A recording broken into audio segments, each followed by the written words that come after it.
গাঁও বৰচনা, ডাকঘৰ হাজৰিকাপাৰা, থানা চিপাঝাৰ আৰু জিলা দৰং অসম। আৰু মোৰ শ্ৰদ্ধাৰ গুৰুজন হৈছে অসমৰ জনপ্ৰিয় নাগাৰা নামৰ শিল্পী, লোকশিল্পী তথা ৰাষ্ট্ৰীয় বঁটাপ্ৰাপ্ত মাননীয় শ্ৰীযুত সুভাষ নাথদেৱ।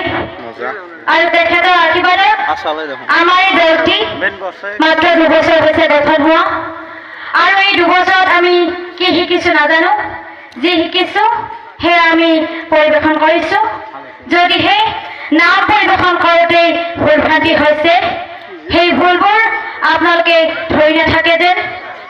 আৰু সৰ্বশেষত মহান দাতাৰ এই বহুমূলীয়া পুৰস্কাৰটি আমি পুৰস্কাৰ হিচাপে নলৈ আশীৰ্বাদ স্বৰূপে গ্ৰহণ কৰি সমূহ ভক্তপ্ৰাণ ৰাইজৰে সুস্বাস্থ্য তথা দীৰ্ঘায়ু কামনা কৰি মই মোৰ বক্তব্য